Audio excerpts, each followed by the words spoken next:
Welcome back to The Bulwark Goes to Hollywood. My name is Sonny Bunch. I'm culture editor at The Bulwark, and I'm very pleased to be joined today by Nick DeSemlian, who is the author of The Last Action Heroes. It's a great new book about the movie stars of the 1980s we all grew up watching and loving in theaters, and is also the editor at Empire Magazine, a great magazine over in England. I love having the Brits on because they class up the joint with their accents. Thank you for being on the show today, Nick. I really appreciate it. Thanks for having me on. I'm actually American as well. I got dual nationality, so bring in the British accent, but do have an American passport as well. Oh, look at that. Great. The best of both worlds. So here we are to talk about The Last Action Heroes, which I've read and quite enjoyed. Loved it a lot. Again, there's a certain nostalgia factor here for me and many of the other folks who are reading this. But it's super interesting. And one thing I want to key on just right at the beginning is something that I also picked up in Quentin Tarantino's book, Cinema Speculation. He writes about, in his book, how Rocky kind of reinvigorated the nation. It was after a bunch of years of kind of like dark, downbeat stuff. You have Rocky come out, and it's just kind of upbeat and fun. And even if even if Rocky doesn't win at the end, it still gives people something to cheer for. That's something you key on as well. How did Rocky help inaugurate the shift that we see in this book from kind of downbeat, decline sort of movies to like, hey, rah-rah action, big heroes, big biceps, big guns? Yeah, it's interesting because you look at the films that Rocky was up against at the Oscars, and they're all that kind of 70s downbeat. It's like Network, Taxi Driver, Carrie. None of these are like particularly cheerful movies that will have you punch in the air like Rocky does. So I think it's really interesting. Like when I was figuring out where to start the book, Rocky, even though it's not like a traditional action movie, he doesn't pick up a gun, unlike most of the movies I cover in the book, but it just felt like the start of the one-man army genre in a way, even though he's a boxer, because it just has that 80s feeling of optimism, even though it out of the Rocky films, it's the one that doesn't have the conventionally happy ending. He doesn't like win the fight, but he does win in a way. But yeah, the 70s was obviously like a really difficult, turbulent time in America, and a lot of bad things going on and a lot of uncertainty. And you saw that reflected in the movies, obviously, with a lot of heroes who were very compromised and usually end up losing. And then Rocky came along and bucked that trend, and people really responded to it. So it is the kind of the marking point between the two things. It feels, half like a 70s movie and half like an 80s movie, if that's not oversimplifying it. Yeah, no, I totally. I mean, I think you can create a pretty clear dividing line right there. And right at the beginning, right when Rocky hits, at the start there, you have the and you write about this in the book, you see the start of the competition between Sylvester Stallone and Schwarzenegger. They're seated at I believe the same table at the Emmys, was it? Or Golden Globes. Golden Globes. Yeah. The Golden Globes. Yeah, the Golden Globes, where they're they're kind of eyeballing each other. What was happening there? It's kind of an amazing story. So Stallone was up for an award. He didn't get the Oscar. He wasn't happy about it, according to the people I spoke to. And he didn't get the Golden Globe. Rocky, didn't do as well as he hoped that night. And then he had this Austrian guy, Arnold Schwarzenegger, who had just started, and he was up for a Best Newcomer, which he won. And Stallone took ill to that. And apparently, according to Stallone, I haven't been able to find anyone else to kind of verify it outside of that table of people, but apparently he picked up a flower pot and lobbed it at Schwarzenegger's head. And the mind boggles. I wish there was video of that happening, because that sounds absolutely insane. But apparently that was their first ever encounter. Yeah. I mean, it's funny. We have days-long conversations about whether or not Harry Styles spit on Chris Pine, and yet here we have, the two great action stars of the 1980s chucking pottery at each other. It's wonderful. Let's talk. All right, so we have the Rocky end of things. He comes in or Stallone comes in with Rocky, and then shifts to Rambo, which we can talk about here in a second. But then you do have the Schwarzenegger side of things, who is also doing some interesting stuff here. And the first, I mean, obviously there's the Hercules movie, there's Pumping Iron, but the first real big Kit, the thing that kind of puts him on the radar for lots of folks is Conan the Barbarian. He almost got fired from that movie, did he not?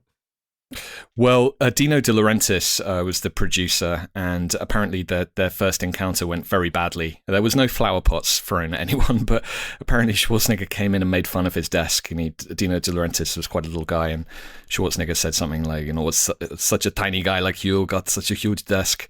And apparently the meeting lasted under a minute. So Dino De Laurentiis did not want Schwarzenegger to play Conan, but and they did look at other people.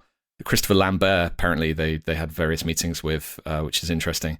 The Highlander himself, but no, they eventually he did end up in the movie, obviously, and there was something about it that worked.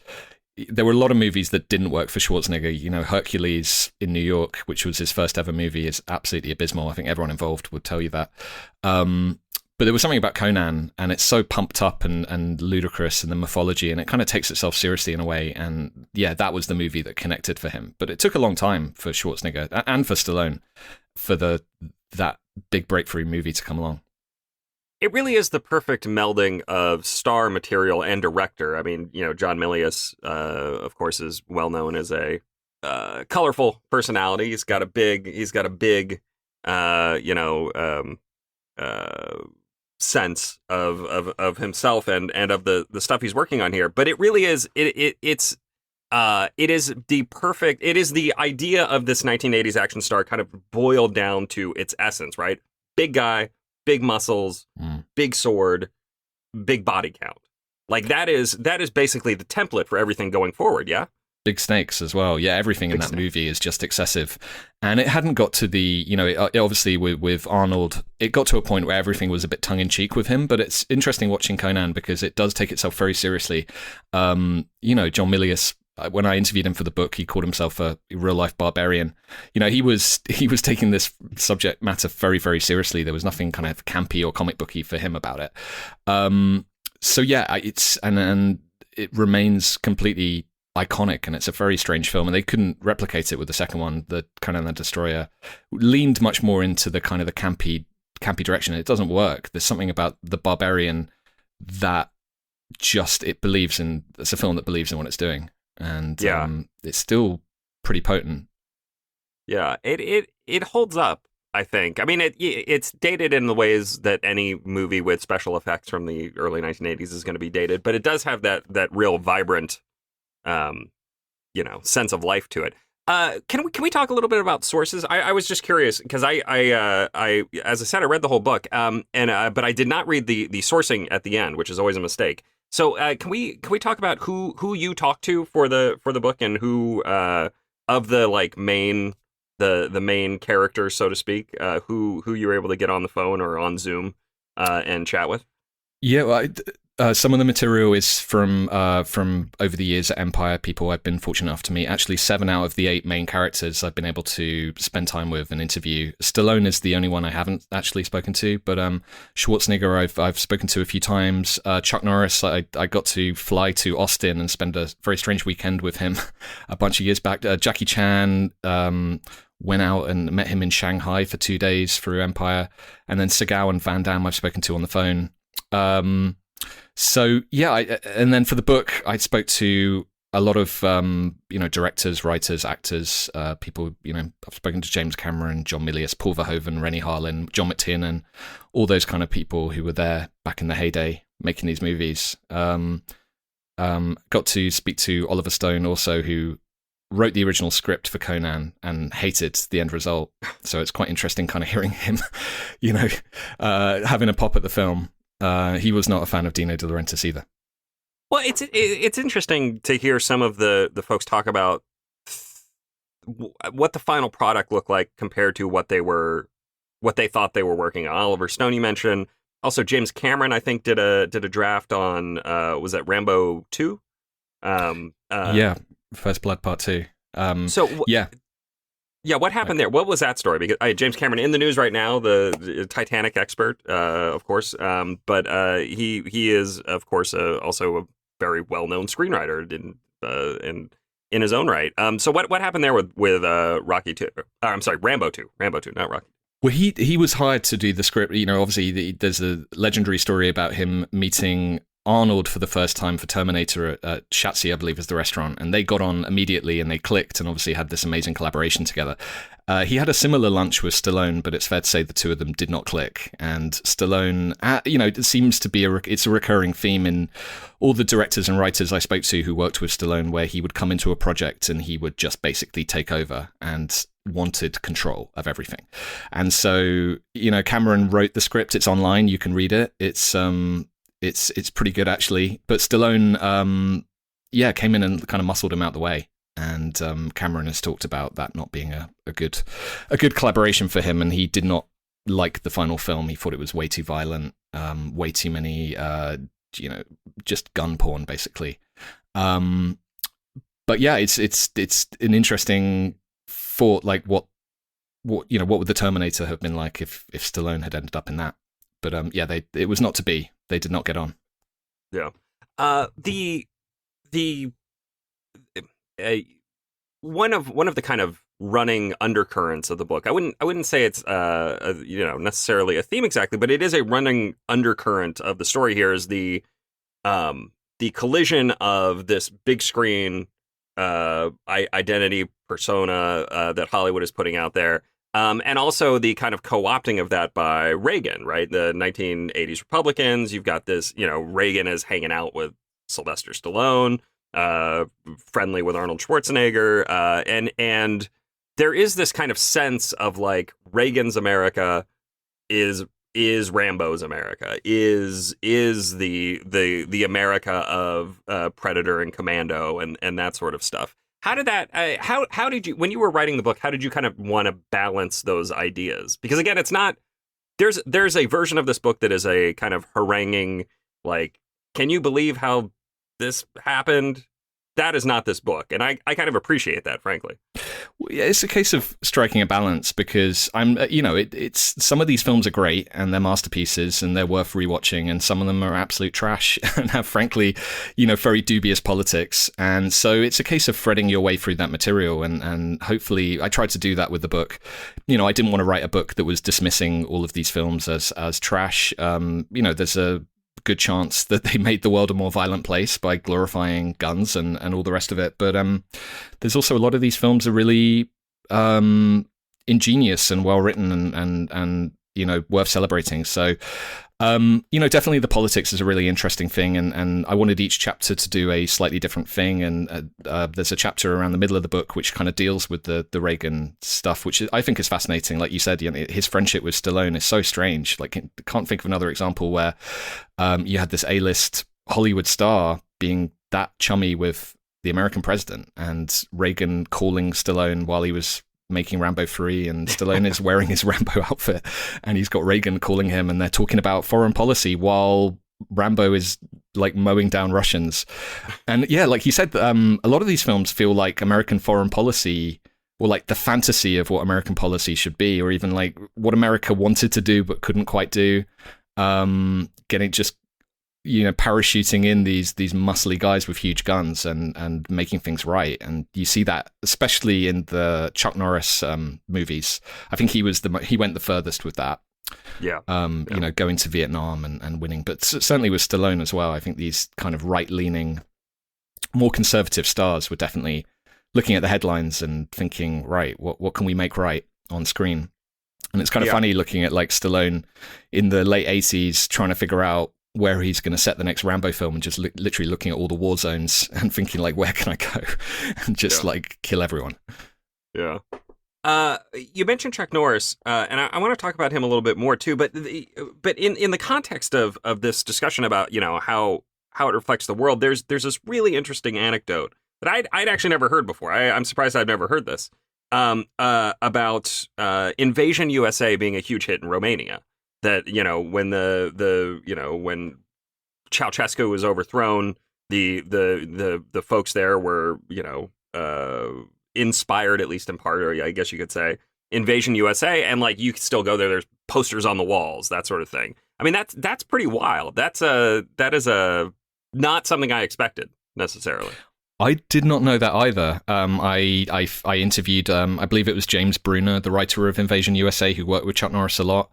And there's a lot of crossover between, the writers and directors working with these stars. Lots of them worked with various ones of them. But yeah, he talked about how that movie, which is kind of, by modern standards, just xenophobic and trashy and ludicrously one-dimensional. That's the for anyone who hasn't seen it, that's the Chuck Norris film where a load of foreigners come in and basically take over an American city, and it's just utterly ridiculous. But apparently it inspired freedom fighters in Romania, and they still, there's a cult around these Chuck Norris films where they're inspiring people to fight for democracy. So it's it's not as simple, I don't think, as saying this film is trash and this film is worthless. Like, there's a lot of complexity to how the effects and influence these films have had around the world. So I tried to kind of address that in the book in the way I came at things. Norris is an interesting guy too, because it feels like there's a real split between your Schwarzenegger, Stallone, even Bruce Willis to a certain extent types, though he is obviously on the smaller side, just physically smaller side of things. But and then your Chuck Norris's, Jackie Chan's, Steven Seagal's, Jean-Claude Van Damme's, who are like actual martial artists who Chuck Norris fighting with Bruce Lee in his movies and holding his own, like a real black belt award-winning fighter.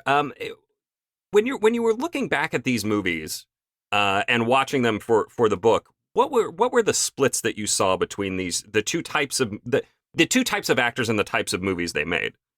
Well, like you said, it's interesting because Arnold came from the world of bodybuilding, so he was into that. It's a competitive sport, and karate's a competitive sport. So you had these guys who came from the sports world, and then they were trying to fit their skills into a narrative movie. And it's quite funny when you watch a bunch of Chuck Norris films, because they're quite clunky in the way that they try and fit the karate in. So there's one of his movies, the name has escaped me right this second, but one of his movies, he plays a karate teacher, I think in Chicago, who the police basically bring in because they're trying to stop a serial killer and they need a karate guy, which makes absolutely no sense. Like, just get someone with a gun. That's going to be more effective. But they build entire plots around the fact he's good at karate. But yeah, the divide is really the megastars, the Stallone and the Schwarzenegger, and like you said, Bruce Willis when he comes in, and then there's this second tier of people who,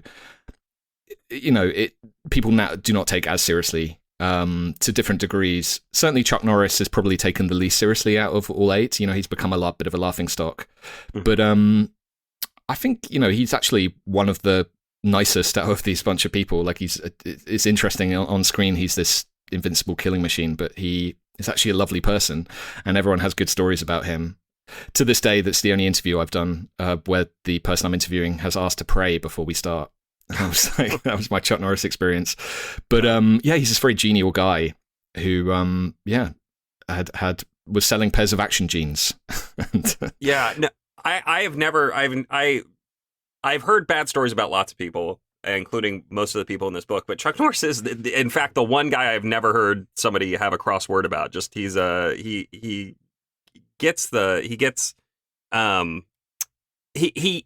is respected by everybody and shows respect to everybody, as far as I can tell. And there's actually a great anecdote in your book about when the time somebody tried to pick a fight with him at a bar, didn't realize who he was. Could you just relay that anecdote for us? I think folks would like to hear it. Yeah, that was during the shooting of Walker, Texas Ranger, and Chuck Norris was sitting in a bar. This guy comes over and tells him to move, and he gets up and moves, and then a bunch of, the people working on the show come in and go over, and the penny drops, and the guy realizes he's just told Chuck Norris to move, and he goes over and apologizes to him, and, asks why Chuck Norris didn't beat the crap out of him, and is just amazed that this guy who's just famed for, taking no shit from anyone is actually in real life just like, yep, sure. He's kind of a Ned Flanders-ish kind of guy in his niceness. I mean, obviously, Chuck Norris's politics, not everyone agrees with, and he's said some questionable things in recent years. But I think definitely on a personal level, he seems like the absolute antithesis of his screen image. Whereas you have someone like Steven Seagal, who is just, by all accounts, there's no difference between what you see on the screen and how he acts in real life. And yeah. Well, I was going to say, so I mean, there are a lot of people who are annoyed in your book with Sylvester Stallone, as you mentioned, who kind of comes in and takes over a project. But I would say that of the sort of main characters in your book, Steven Skull is the only one who is kind of universally loathed by folks. He does not seem to have many friends in this industry or this book. No, well, I did speak to a guy called Conrad Palmacento, who is a fan of, he has worked with Chuck Norris a lot. He coordinates Chuck Norris's, Steven Seagal's fight sequences, or certainly did in the early movies. And he was pro Seagal, but otherwise, yeah, as you say, yeah, it's proved very difficult. And I wasn't going in with an agenda of like, tell me all the stories of when Steven Seagal was terrible. It's just literally no one had anything good to say. Apparently, when he worked with Pam Grier on one of his first films, she was going through a cancer scare in hospital, and apparently he was one of the few people who came and visited her, and she talked about that at the time. So that's the only real example of any time I can find evidence of him doing anything nice for anyone. But otherwise, yeah, he certainly seems like quite a toxic human being by all accounts. Yeah, I mean, it's interesting just because he's also the one who kind of comes across as so like spiritualism was part of his whole gag. He was like, I'm the Zen fighting Buddhist master, whatever. And it's interesting to kind of hear these folks talk about him and what he's like in his, what he's like in real life. Jean-Claude Van Damme, on the other hand, people seem to, I mean, I'm sure he has his own issues. He's had a few marriages, whatever. But he does, he comes off pretty well, I think. Folks seem to mostly at least be amused by him, if not, not the biggest fans in the world. Yeah, he's a peculiar man. I mean, they all are quite peculiar to different degrees. Van Damme is maybe the most peculiar out of the 8 people in the book, and just constantly saying bizarre things, and very entertaining to interview because you have no idea what is going to come out of his mouth. And, when I interviewed him, he let slip that he'd had a mini affair with Kylie Minogue while making Street Fighter that then kind of became a big story because no one had known that, and claimed to only sleep 2 hours a night or something like that, and just constantly saying absolutely bizarre things. But has that kind of genial nature and is very affable, and I think that kind of undercuts the machismo of these movies, all the testosterone. And, Schwarzenegger very wisely brought comedy into his films quite early on, because when you don't, it's the films that are completely self-serious out of this genre that haven't aged that well. And, I was watching Cobra the other night. It has its supporters, Stallone's Cobra, but it takes itself so seriously that it's actually hilarious to watch because it's just so ludicrous. Well, I saw you tweeted out an amazing montage yesterday, the day before, that was for some reason there were robots involved. I was trying. I mean, I've seen Cobra. I was like, God, what is that? What are the robots doing? Yeah, well, this was Stallone's robot phase, I guess, because we had Rocky IV. I guess in the mid '80s, it was all about robots. Like, he was into robots. I've not heard him talk about robots, but yeah, there's this scene in Cobra where he and his cop partner, are going around and looking for clues in this rather strange montage, and then it just cuts to Bridget Nielsen, like, sort of writhing around with robots in a kind of fashion photo shoot. It's very, very peculiar, but there's no sense that it's intended to be funny, which is what makes it hilarious. But yeah, Van Damme, his movies are fun in a way that Seagal's aren't. So I think he's made a lot of bad films, but I'm a huge fan of like Hard Target, Sudden Death. These are just kind of deliberately ludicrous films that are fun to watch. Yeah. When you were I have one complaint about this book, and I'm very sorry to do this, but I have to bring it up here. My one complaint is that it's too short. It needs to be longer. I wanted more on each of these guys. Were you worried when you were writing it? Just like, well, I want to do 50 more pages on Jackie Chan, or like I want to cover more of Bruce Willis's career here, but he kind of like run out of time because he comes into this pretty late in the story of these guys. I mean, I'm a little tongue in cheek here, but that was my one feeling when I was done reading it. I was like, I want more. I need more. More. Do you have a sequel? Is there you know? Yeah, well, I could have definitely written more. You know, there are a ton of movies that I wish I had got into. Cobra being one. I think you could write a whole book on Cobra. Hudson Hawk. You know, there were a whole bunch, and Bruce Willis definitely I could have gone into a bit more. It came in at 100,000 words, so it's actually slightly longer than my previous book. But yeah, as you say, there's so much to pack in with these guys. But I guess I just wanted to keep it quite brisk and breezy and not kind of outstay its welcome. And I kind of tried to, you know, make it feel kind of in the spirit of those 80s action movies that move at a clip and they're not bloated and 2 hours long like a lot of action movies are these days. You know, I'd love the John Wick films, but the last one was so long that I was kind of checking my watch a little bit, and there's something about the movies of this period that none of them outstay their welcome, really. Like they all kind of move and then just get out of there. So I hear your point. There could have been a lot more. I mean, you could write a 5-volume book series on Steven Seagal. I'd read it. There's many stories I'm sure yet to be unearthed, but yeah, I wanted to kind of bring it in before people got bored. That was Last Action Heroes 2. That's all I'm saying. I'm just gonna Last Action Heroes. I'm trying to do the James Cameron dollar sign thing. You've already got an S in it though. I can't do it this time. This time they're the last ones. We promise. The one guy we haven't really talked very much about, who again is a main character here, is Jackie Chan. Now, Jackie Chan, again, has a slightly different sensibility from some of these other guys in that he is almost a Buster Keaton-like figure. He is a guy who's doing his own stunts, and it's very frequently very funny.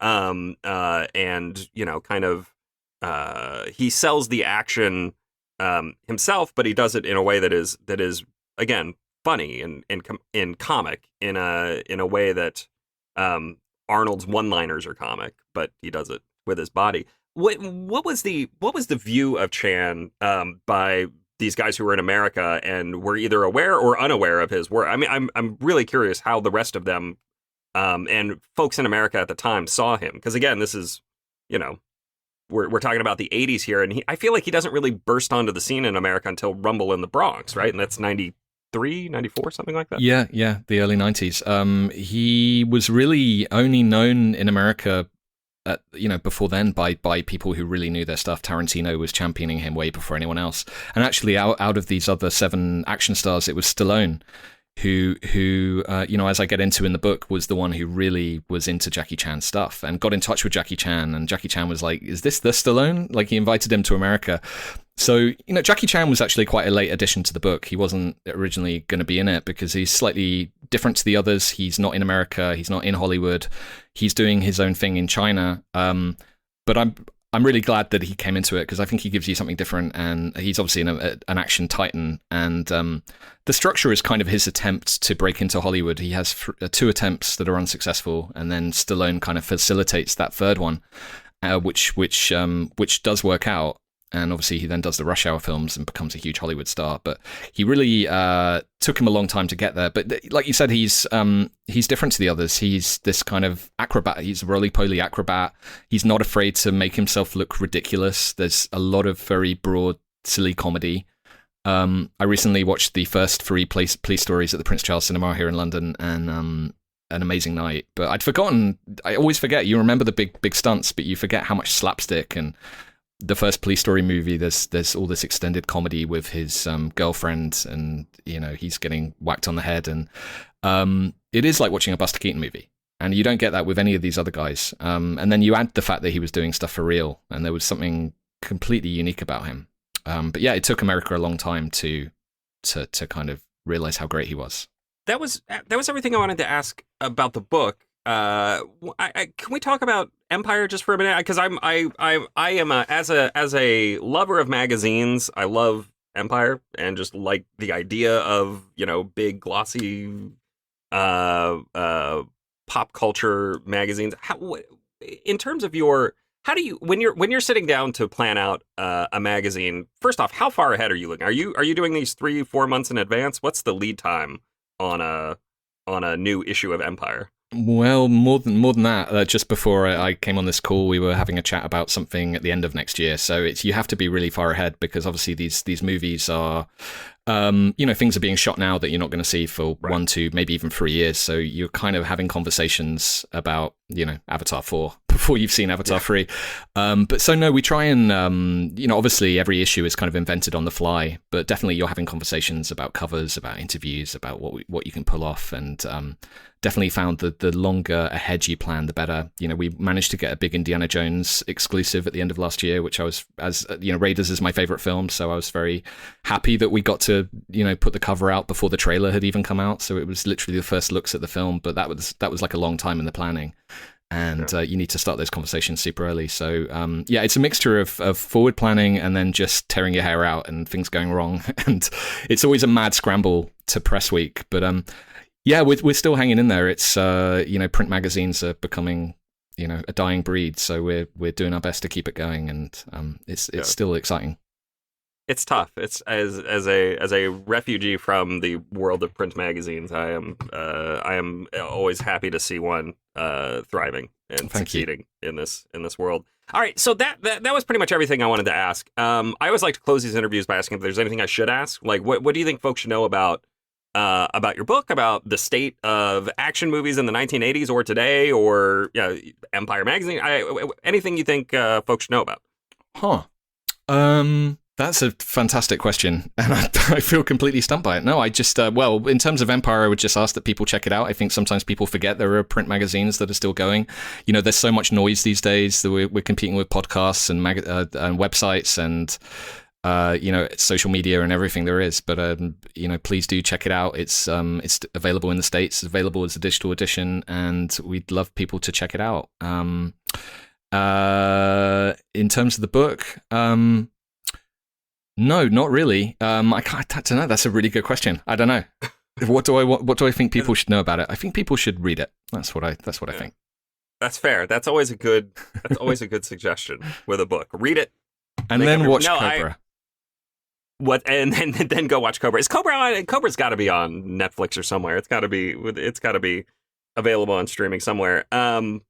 Well, Nick, thank you very much for being on the show. I really appreciate it. Again, the name of the book is The Last Action Heroes. You just search for it on Amazon. You'll find it. Barnes & Noble. It's Google it, whatever. It's easy to get. And I will say that one of the reasons we're having this call is because a friend of mine read it and was like, you got to get him on the show. I was like, well, I've already read it. It's good. And all right, fine, I'll do it. So thank you for being on the show. You'll make him very happy. Well, thank you to you and to your friend. I really appreciate it. And if anyone out there is reading it, I would love to know what films it inspires you to watch, because there's a lot. Someone made a letterboxd list of all the films mentioned in the book, and it's quite an eclectic bunch. There are some very bad films mentioned, some good ones as well. But if anyone ends up watching Chuck Norris's Code of Silence or anything more obscure that I write about, I'd love to hear it. All right. Nick, thanks for being on the show. My name, again, is Sonny Bunch. I'm culture editor at The Bulwark, and I will be back next week with another episode. We'll see you guys then.